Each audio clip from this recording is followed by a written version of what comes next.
በሕይወታችሁ ስንት ጊዜ አዲስ ነገር ጀምራችሁ አቋርጣችሁታል? ስንት መጽሐፍ ገዝታችሁ ግማሽ ላይ ትታችሁታል? ስንት የለውጥ ጉዞ ጀምራችሁ በጥቂት ቀናት ውስጥ ወደ አሮጌ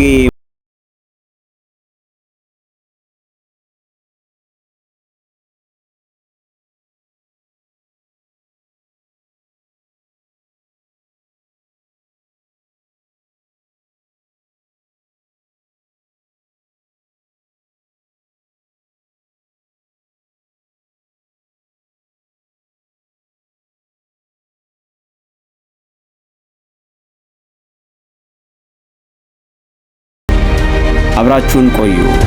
ይህ ቻናል ወጣቶችን ወደ ትክክለኛ ኦርቶዶክሳዊ ስነ ልቦና፣ ጠንካራ ማንነትና የጠለቀ እውቀት ከፍ ለማድረግ የተፈጠረ የለውጥ አውደ ምሕረት ነውና ሰብስክራይብ በማድረግ ቤተሰብ ይሁኑ።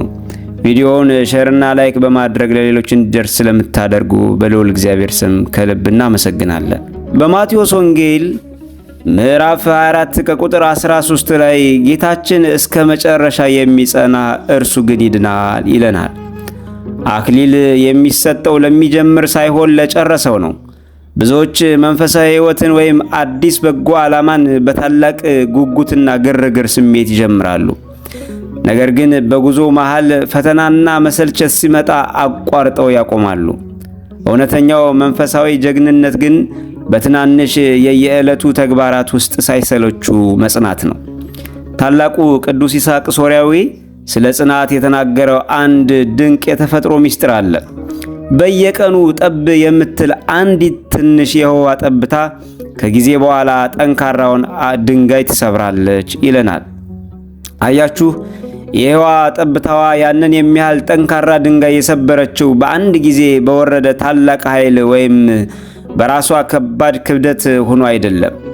ነገር ግን አቋርጣ ስለማታውቅና በየቀኑ ሳትሰለች ስለምትንጠባጠብ ብቻ ነው። ይህ ለሕይወታችን ትልቅ ትምህርት ነው።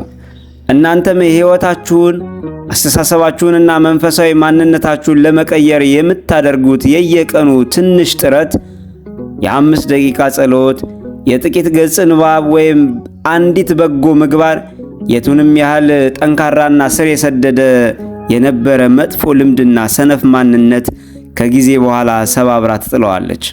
ታላቅ ለውጥ የብዙ ትናንሽ ታማኝ ጥረቶች ድምር ውጤት ነው።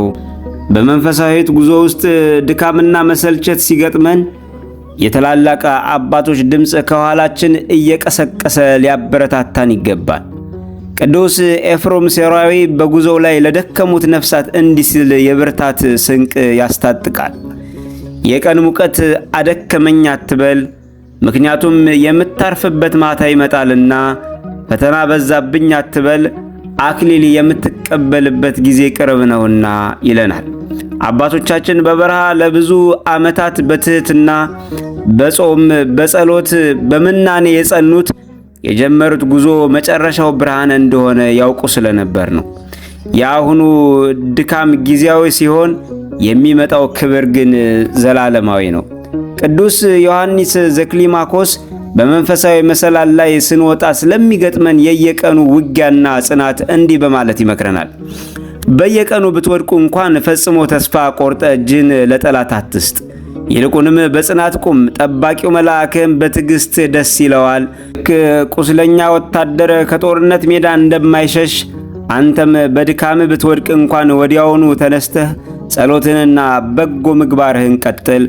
ሰይጣን ካንተ ጽናት ይልቅ ያንተን ተስፋ መቁረጥ ይፈራታል ይለናል። የዘመናችን ታላቁ አባት ቅዱስ ፓሲዮስ ዘአቶንስ ጽናትንና የየቀኑን ትናንሽ ተግባራት ከባቡር ሞተር ጋር ያመሳስሉታል። አንድ ትልቅ ባቡር ለማንቀሳቀስ መጀመሪያ ሞተሩ በየጥቂቱ መሞቅና መሽከርከር አለበት። አንዴ መደበኛ ፍጥነቱን ከያዘ በኋላ ግን ከፊቱ የሚመጣውን ማንኛውም ጋሬ ሰባብሮ ያልፋል። መንፈሳዊ ሕይወትም እንዲህ ነው። በየቀኑ የምታደርጋት ትንሽ የጸሎትና የሥራ ሕይወት መንፈሳዊ ሞተርን ያሞቃታል።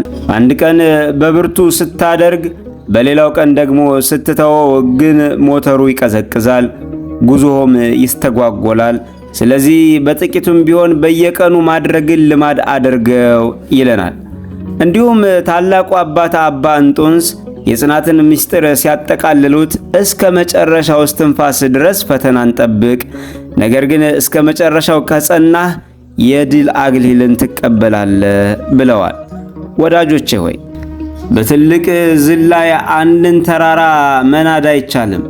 ተራራው የሚናደው በየቀኑ አንዲት ድንጋይ ፈንቅሎ በመጣል ነው። ሕይወት እንዲቀየር የ360 ዲግሪ ፈጣን ለውጥ አትጠብቅ። ከአባቶቻችን ጥበብ የምንወስደው ትልቁ መመሪያ በትናንሽ ነገሮች ታማኝ ሁን። በየቀኑ የምታደርገው የ10 ደቂቃ ጸሎት ወይም በሥራ ላይ የምታሳያት የየቀኑ አነስተኛ ጥረት ከዓመታት በኋላ ትልቅ መንፈሳዊ ምሽግ ትሆናለች። ስሜትን አትመን። የመጸለይ ወይም የመስራት ስሜት ሲጠፋብህ እንኳን ይህች የዛሬዋ የጽናት ጠብታ የነገውን ድንጋይ የምትሰብር ናት ብለህ ራስን አስገድደ ስራህን ቀጥል። የመጨረሻውን መስመር እወቅ። የቀኑ ሙቀትና የሕይወት ፈተና ሲበዛብህ ከአክሊሉ በስተጀርባ ያለውን የዘላለም ዕረፍት አስብ። በውሃው ጠብታ በጽናት ድንጋዩን እንደሰበረችው አንተም በየዕለቱ በምታደርጋት ታማኝ ጥረት የሰነፍ ማንነትን ሰብረህ በክርስቶስ ብርሃን የታጀበውን አዲሱን ማንነትን ትገነባዋለህ። እስከ መጨረሻው መጽናት እጅግ ዋጋ ያስከፍላል። እንግዲህ የጀመርነውን የለውጥ ጉዞ እንዳናቋርጥ ዕለት ዕለት እነዚህን 3 ነገሮች ብናደርግ ትልቅ የሆነ የሕይወት ለውጥ እናገኛለን። አንደኛና ቀዳሚው ለምን እንደጀመርክ አትዘንጋ። ለመተው ስታስብ፣ ስትደክምና ተስፋ ስትቆርጥ መጀመሪያ ለምን እንደጀመርክ አስታውስ። ያሰብከው ግብ ሞተር ይሆናል። ሁለተኛ ውድቀትን እንደ ማቆሚያ አትየው። በመሃል ብትሰናከል አልችልም ብለህ አትተው። አባቶች እንዳሉን ስንወድቅ እንነሳለን። ጽናት ማለት በፍጹም አለመውደቅ ሳይሆን በወደቁ ቁጥር አዋራን አረግፎ ጉዞን መቀጠል ነው። ሶስተኛና የመጨረሻው በአንድ ጊዜ አንድ ቀን የሚለውን መርህ ተከተል።